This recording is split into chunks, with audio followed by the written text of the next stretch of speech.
Muito bem, essa questão de movimento feminista, né, mesmo quando o analisamos de forma superficial, né, brevemente e superficialmente, ele já parece extremamente contraditório.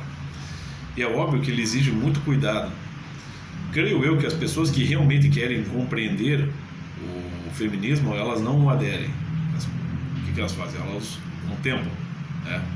Mais ou menos como faz Sócrates, Platão, Aristóteles. O nosso grande filósofo Mário Ferreira dos Santos explica, né, que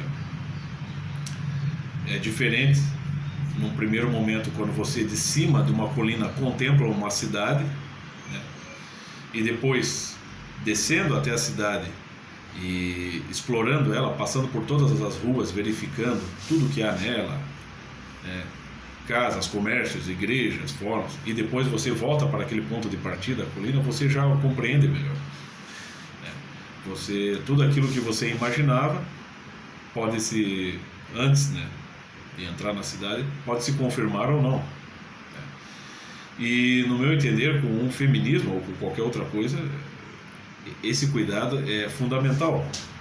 Mas o que se prega no feminismo, geralmente, o que geralmente as feministas explicam, né, nos seus documentários, nas suas entrevistas, né, as grandes representantes do movimento, seja aqui no Brasil, seja pelo mundo, é que não é um movimento sexista, ou seja, que não pretende colocar a mulher acima do homem, né? Sei lá, supremacia feminista, mas apenas que pretende uma igualdade de direitos entre homens e mulheres. Bom, eu penso o seguinte: igualdade, ela vai pressupor certa identidade, certo? E se você analisar um pouco mais a fundo, eu posso estar errado, isso aqui é uma análise minha, tá? Faço espontaneamente, dentro daquilo que eu sei, dentro das minhas possibilidades, né? E obviamente tenho muito que aprender ainda, mas pensa assim, a palavra identidade, ela vai ter a ver com idêntico, né? Se está exigindo igualdade de direitos, já se está estabelecendo uma espécie de identidade. Bom, mas como é que qual que seria o grau de igualdade entre homens e mulheres? Bom, vou pegar aqui no Mário Ferreira, num dos capítulos do livro Convite à Filosofia, ele explica, né? As duas gotas d'água da locução popular não são idênticas, a não ser que se exija apenas serem gotas d'água, né? Todos os objetos de nossa experiência estão no mesmo caso, às vezes idênticos por experiência rápida e superficial. Isto é, idênticos em aparência, idênticos no poder receber a mesma denominação, mas somente semelhantes se forem consideradas atentativamente. A identidade qualitativa é, pois, uma concepção simplesmente sugerida pela experiência, né? Identidade qualitativa pode ser o caráter de dois objetos de pensamento distintos no tempo e no espaço, mas que apresentariam todas as mesmas qualidades. Então, o homem e a mulher só podem ter igualdade de direitos, por exemplo, na medida em que eles são seres humanos. Por exemplo, estruturalmente falando, o ser humano e os demais mamíferos do reino animal apresentam algumas semelhanças ou algumas identidades, porque têm uma estrutura parecida, existe um tubo digestivo, os órgãos são praticamente os mesmos, dão leite, né, amamentam, enfim, né, possuem ovários, possuem o órgão copulador, enfim, estruturalmente é isso. Mas agora, como é que você pode estabelecer uma igualdade no sentido de homem e mulher? Igualdade de direito, como é que pode ser? Afinal de contas, a gente tem que estudar metafísica, né? O povo esquece, grande parte, pelo menos, das pessoas esquece. Pensar assim, homem e mulher, vamos dizer assim, metafisicamente falando, são antagônicos e complementares pela estrutura que ambos possuem, a estrutura biológica, né? e, vamos dizer, psicologicamente, espiritualmente, intelectualmente também, geralmente são antagônicos em muitos pontos e complementares. Então vai dizer que uma mulher grávida está pensando exatamente o mesmo que um homem que está trabalhando numa oficina mecânica. Existe uma diferença aí bastante nítida. Ou como diria o grande professor Olavo, o professor Olavo de Carvalho, existe mais diferenças entre São Francisco e Joseph Stalin do que entre um tigre e uma zebra. Porque aí você está pegando camadas, né, que formam o ser humano. O ser humano é o único ser provido do quê? De um senso moral, né? O único ser humano provido de uma consciência moral também, né? E isso vai distinguir as pessoas para além da sua sexualidade. Agora, estruturalmente falando, por exemplo, um homem vai ter uma compleição física muito mais densa, né, e muito mais potente que a mulher, né? Então, essas nuances parece não são nem nunca consideradas entre essas feministas que pregam tanto essa igualdade de direitos. Aliás, né, não sou muito fã, mas foi bem lá num dos podcasts do Senso Comum, ele chama a atenção para uma coisa que é muito evidente e que é muito importante, aquela questão dos 3 princípios da Revolução Francesa, né? 3 termos que designam os ideais da Revolução Francesa: liberdade, igualdade e fraternidade. Bom, como é que pode haver liberdade e igualdade ao mesmo tempo? Parece que são termos que se complementam, ou que paralelamente caminham para a formação de uma sociedade, mas pensa, só pode haver liberdade onde há diferenças, meu filho. Se for imposta uma igualdade para todos, onde fica a liberdade? Se todo mundo tem que ter o mesmo emprego, todo mundo tem que morar no mesmo tipo de casa, todo mundo tem que vestir o mesmo tipo de roupa, assim, enfim, todo mundo tem que se adequar a um determinado costume para que todos sejam iguais, onde fica a liberdade aí? Se você quer garantir igualdade, você já está tirando a liberdade. Então é claro que é uma contradição de termos. E a mesma coisa que parece aí com o movimento feminista. Você quer garantir igualdade de direitos, mas como? Você quer garantir a igualdade de direito de uma mulher pesando 60 quilos, entrar num ringue de boxe com um cara que pesa 110 quilos? É essa a igualdade de direitos? Que ela tem que ter uma profissão, ela pode lutar boxe. Mulher foi feita para lutar boxe, por exemplo.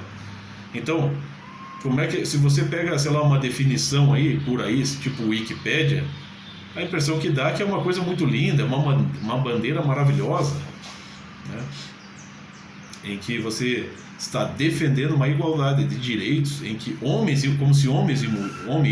e mulher fossem seres absolutamente iguais, né? E se você pega assim a edição de um livro, você pega o mesmo livro, assim, aí você tem uma outra edição exatamente igual a essa aqui, exatamente com a mesma cor, tudo, com o mesmo tipo, impressa no mesmo ano e tudo. Ainda assim, são 2 corpos que ocupam um lugar no espaço. Eles não podem ser totalmente idênticos, mesmo nesse caso. Agora, como é que você vai falar de todas as distinções que são extremamente complexas entre homem e mulher e que são complementares? Por exemplo, só podem surgir seres humanos no mundo porque existe uma complementaridade entre homem e mulher. Você tem, como eu até expliquei em outro vídeo, a questão do yin e yang, né? Então, esse papo aí do feminismo parece um troço tão confuso, né? Ele é muito simplório e gera uma confusão, porque as pessoas vão começar a esbarrar em contradições, né? Pessoas que aderem a isso aí começam, sei lá, penso eu, esbarrar em contradições e não sabem resolver as contradições. Então o que elas fazem? Elas se imunem de palavras de ordem. Então, ao invés de dizer papel do homem, papel da mulher, né? Em vez de explicar que esses papéis são fundamentais e são distintos, e nem sempre uma mulher vai poder exercer exatamente o que o homem faz, nem e vice-versa, em vez de deixar isso bem claro, não, você tenta misturar, você tenta colocar apenas a coisa de uma forma histórica pejorativa, o homem sempre se impondo à mulher, o homem sempre dominando a mulher. E gozada que são essas mesmas feministas que muitas vezes estão lá apoiando até esses tais clubes sadomasoquistas, onde o que se tem lá? Dominadores submissos. é homem se submetendo à mulher, mulher se submetendo ao homem, é uma putaria, uma confusão, uma salada, né? Quer dizer, só pode ser, só se for igualdade na putaria, então, onde cada um representa o papel que quer, todo mundo finge, o homem finge que não é homem, a mulher finge que não é mulher. Agora tem essa questão, se tenta, vamos dizer, destruir a distinção, o antagonismo e complementarismo entre homem e mulher, com essa onda aí que cresce bastante aí, que é os transexuais. Então você nunca vai poder chamar, por exemplo, a Tammy Gretchen de um homem, não, é uma mulher transformada num homem, não é? Por exemplo. Assim como tem também muitos homens que se transformam em mulher, mas sempre vai ser assim, o transformista, né? O transformer, né? Como é que pode?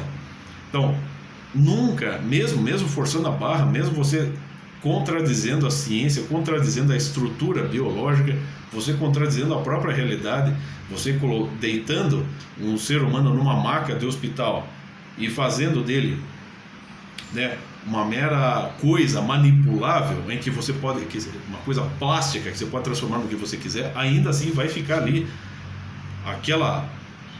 aquele nó vital que caracteriza aquele ser, ele vai estar ali, você não vai conseguir removê-lo de modo algum, mesmo porque historicamente ele nasceu homem, estruturalmente ele nasceu homem, e mesmo que você tente reverter esse processo em outra coisa, ainda assim sobra a história do cara. O que você vai fazer? Vai tentar apagá-la? Vai tentar apagar a memória do cara que antes era homem, agora é mulher? Vai apagar a memória de todas as pessoas também que estavam com ele e que testemunharam que ele era homem, que continua um homem transformado em mulher? Quer dizer, entendeu? É um troço muito, é uma coisa do hospício isso aí para mim. O troço vai avançando, você vai tentando coisificar o ser humano, que nem diz o Viktor Frankl, vai transformando o ser humano numa coisa, pode ser o que quiser. Você tem casos aí de pessoas que queriam virar, aquele cara lá que queria parecer um tigre, um gato, um felino, chegou num ponto que a coisa chegou num ponto que o cara já tinha virado um monstro, um troço bizonho, né? E se suicidou, claro, porque chega num ponto que você vai produzindo um vácuo existencial, porque trata-se de fugir à realidade, fugir ao desafio da vida, de fugir a dar uma resposta para a vida, né? E no meu entender, as feministas estão enterradas até o pescoço nisso. Com o pouquíssimo que eu sei, obviamente a gente pode deduzir isso. É um troço absurdo, né? Onde vai parar isso aí, né? É meu corpo e minhas regras, beleza.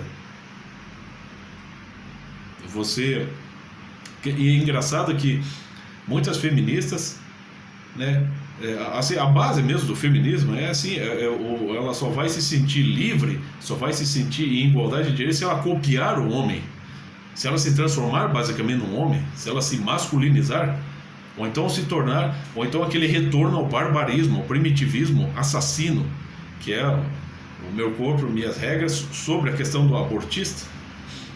Quer dizer, vai se transformando, vai se gerando uma série de monstrinhos, monstringas, né? Que nesse afã obsessivo por uma liberdade, por uma igualdade de direitos, vão cada vez mais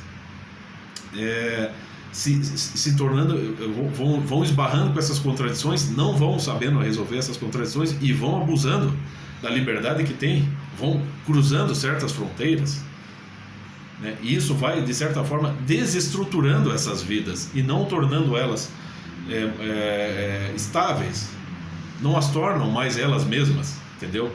Elas vão cada vez perdendo mais aquele senso do eu, né? No sentido de se identificar com alguma coisa que não dá com a qual não dá para se identificar, elas vai se forçando a barra em todos os sentidos, vai se convocando ciência, intelectualidade, cultura, bandeira ideológica, tudo para favorecer isso, de tal modo que aquela mulher ali vai virando, né, a feminista, ela vai virando uma massinha manipulável, até chega uma hora que perde a forma, você não sabe mais o que é aquilo, se é homem, se é mulher, se ela tem identidade de gênero, se ela se identifica com que profissão, o que ela vai fazer, se ela vai ter filho, se ela vai matar o filho dela, se ela quer ser uma mulher peluda, se ela hoje quer ser uma mulher, amanhã quer ser um homem, sabe-se lá Deus, né? esse afã por uma liberdade absoluta, né, e por uma igualdade que é difícil de conseguir, que vai se dar de uma forma muito limitada, considerando apenas alguns aspectos, porque não pode haver identidade total, ela vai assim, tomando uma proporção monstruosa, né? Então, aonde vai parar isso aí, eu não sei. Me parece muito aquela questão, as pessoas que são responsáveis por isso, elas estão diante de um verdadeiro Frankenstein que elas criaram aí. E esse troço, né, vai, no meu entender, terminar exatamente como termina a história de Frankenstein. Então, é isso aí, gente. A gente tem que, em primeiríssimo lugar, buscar entender a realidade e aceitar a realidade como é. Se você forçar a querer se impor ou se sobrepor à realidade, meu filho, você se perde, você se autoanula.